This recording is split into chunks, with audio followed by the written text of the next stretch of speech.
And what about a multiplier as you've grown and grown businesses and other companies and or just yourself personally? What kind of a multiplier have you used? Um, in the sense of, because I want to make sure I stay, on target, when multiplier that I've used, such as, Yeah, so this is where we get probably the most diverse and broad answers for multipliers. Some guests that have been on they've said, "Well, I just meditate. Meditation, it wasn't for me."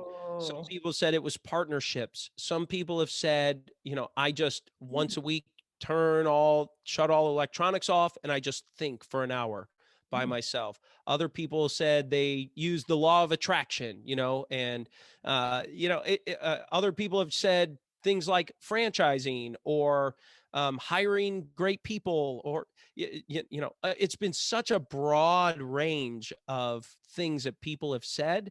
So I think one person said, what did he say? I think it was just like keeping a calendar, oh, wow.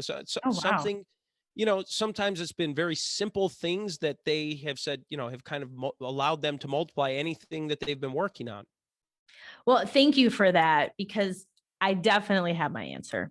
Okay. The biggest multiplier has been going through and receiving the ISO certification. And the reason it became a multiplier, because we're a service-based business. Hmm. All three of my government companies are. And it really helped because all these key processes and procedures are in place. It removed personalities, it removed preferences, and most importantly, it removed me. And so what it has allowed is for my team to run all the entities. So while I help a little bit on business development, I spend most of my time on GovCon winners, not on the federal contracts. If a client has a question, or if they want to ping me about things, or maybe they need a price quote, that's about it. But I'm not involved in the day-to-day activities. And what's great is all of those processes and procedures, they hit HR, finance, business development, sales and marketing. They hit everything, like evaluations of the team under HR. It hits so many different areas that there's just, it lays everything out and it removes all these questions instead of, well, we don't know, let's go to Kizzy. Because often that happens as an entrepreneur, right? We things are set up where they come to us, or there's one person that they always have to go to. And so now it's removed that. It's been huge. It's like taken all this stress and weight off of me, and everything that's in my head is out there. So I love it. And what is ISO? Just what is It's that? a standard that's out there. It's really common for for those in, usually it's in manufacturing or people who have products. It's an international organization for standardization.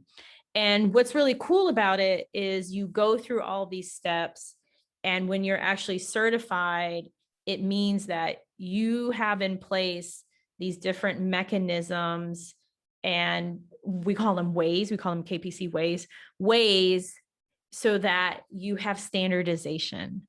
You have standardization, you have accountability based on the needs of your company. So that's what's also beautiful about it, is what works for us works for us. What works for you that's listening works for you. But what's important is you have it outlined, you have it there, you have it certified.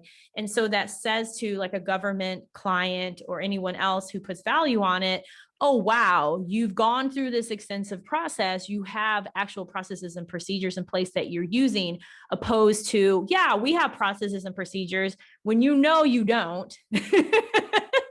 So that's what's so great about it. And you get certified, and it's beautiful. Very